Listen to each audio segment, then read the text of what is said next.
നമ്മളെ ഫോണിൽ ഇഷ്ടംപോലെ വീഡിയോകളുണ്ടാവും. ഈ വീഡിയോ നമുക്കത് ഓഡിയോ ഫോർമാറ്റിലേക്ക് മാറ്റണം.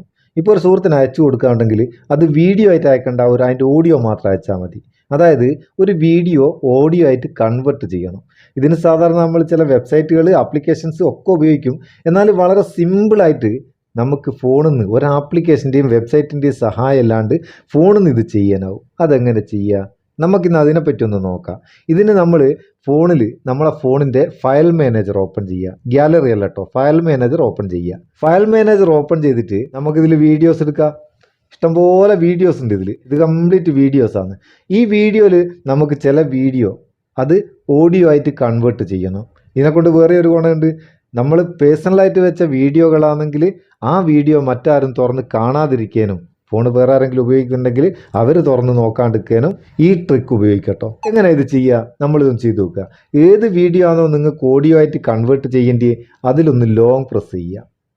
ലോങ് പ്രസ് ചെയ്താൽ അവിടെ സെലക്ട് ആയി കഴിഞ്ഞാൽ ഇവിടെ താഴെ ഭാഗത്ത് മോർ എന്നുള്ളൊരു ഓപ്ഷൻ ഉണ്ടാവും. ചില ഫോണിൽ മേലെ ഭാഗത്തുണ്ടാവും, ചില ഫോണിൽ താഴെ ഭാഗത്തുണ്ടാവും. ഏടെങ്കിലും മോർ എന്നുള്ളൊരു ഓപ്ഷൻ ഉണ്ടാവും. അതൊന്ന് ക്ലിക്ക് ചെയ്യുക.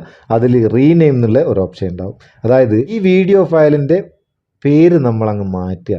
ഓൾറെഡി ഇതിന് പേരൊന്നും ഉണ്ടാകില്ല, ചില നമ്പറുകളെല്ലാം ഉണ്ടാവും. നമ്മളാരും പേര് കൊടുത്തൊന്നും സേവ് ചെയ്യല്ല. ചിലർ ടൈറ്റിലെല്ലാം കൊടുത്ത് സേവ് ചെയ്യും കേട്ടോ. ഞാനിപ്പോൾ ടൈറ്റിൽ കൊടുക്കാത്തൊരു വീഡിയോ ആയതുകൊണ്ട് ഒരു പേരും ഉണ്ടാകില്ല, നമ്പർ ഉണ്ടാകുക. നമുക്കത് റീനെയിം കൊടുക്കാം. ഈ റീനെയിം കൊടുക്കുന്ന നേരം ഇവിടെ നമുക്ക് ഓൾറെഡി അതിനുള്ള പേര് അതിവിടെ കാണിക്കും. അതിൻ്റെ ലാസ്റ്റിൽ MP4 എന്നുണ്ടാവും. ആ MP4 എന്നുള്ളത് ജസ്റ്റ് ആ 4 അങ്ങ് മാച്ച് കഴിഞ്ഞ് 3 ആക്കി കൊടുക്കുക. അതായത് MP4 എന്നുള്ളത് MP3 ആക്കുക. ഇനി വേറൊരു കാര്യമുള്ളത്, ഇത് നിങ്ങൾക്ക് പെട്ടെന്ന് തിരിച്ചറിയാൻ, അതായത് ഓഡിയോ ഫോർമാറ്റിലേക്ക് മാറിക്കഴിഞ്ഞാൽ വീഡിയോ ഫോൾഡറിൽ നിന്ന് മാറിയിട്ട് ഓഡിയോ ഫോൾഡറിലേക്ക് ഇത് മാറും. അന്നേരം ഇത് പെട്ടെന്ന് ഇത് നിങ്ങൾക്ക് തിരിച്ചറിയാൻ, കണ്ടുപിടിക്കാൻ വേണ്ടിയിട്ട് വേണമെങ്കിൽ ഈ പേരും ഒന്ന് മാറ്റി കൊടുക്കുക. ഞാൻ ജസ്റ്റ് ഒരു പേര് കൊടുക്കട്ടെ. ഞാനിതിന് ട്രിക്സ് 2 എന്ന് എഴുതിയേക്ക്. ഇനി റീനെയിം റീനെയിം കൊടുക്കുന്ന നേരം നോക്കിക്കോ, ഈ വീഡിയോ ആണ് ഫസ്റ്റ് തുടക്കത്തിലെത്തുള്ള ആ വീഡിയോ ആണ് നമ്മൾ റീനെയിം ചെയ്യുന്നത്. ചേഞ്ച് കൊടുത്തു കഴിഞ്ഞാൽ പിന്നെ ആ വീഡിയോ അവിടെ കാണുകയില്ല. ഇനി നമുക്കിത് എവിടെ കാണാം? നമ്മളെ ഫോണിൻ്റെ ഓഡിയോ ഫോൾഡർ കാണാം. ഓഡിയോ ഫോൾഡർ ഒന്ന് തുറന്നു നോക്കുക. ഓഡിയോ ഫയൽസ് എടുക്കുക.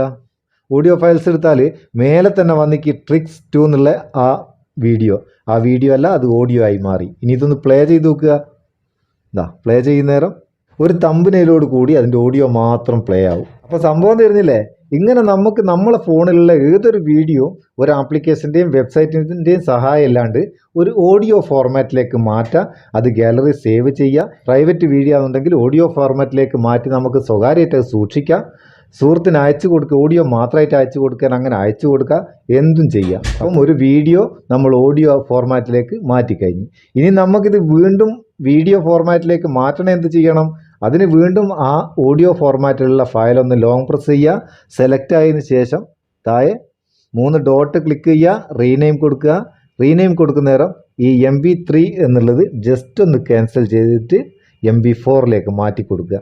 സംഭവം റീനെയിമായി. അത് വീണ്ടും നമ്മളെ വീഡിയോ ഫയലിലേക്ക് മാറുകയും ചെയ്തു. എങ്ങനെയുണ്ട്? അടിപൊളി ട്രിക്സ് അല്ലേ? ഇത് നിങ്ങൾക്ക് ഉപകാരം തോന്നിക്കണ്ടേ നിങ്ങളെ ചങ്ങായിമാർക്ക് ഷെയർ ചെയ്ത് കൊടുക്കുക. വീഡിയോ ഇഷ്ടപ്പെട്ടിട്ടുണ്ടെങ്കിൽ ലൈക്ക് കൊടുക്കാൻ മറക്കണ്ട. നമുക്കൊരു ബൂസ്റ്റ് ആയിക്കോട്ടെ എന്ന്. നമുക്ക് അടുത്ത വീഡിയോയിൽ നല്ല സെഗ്മെൻറ്റ് കാണാം. നിങ്ങളെ സ്വന്തം Muthoos Meppayur. Thank you so much.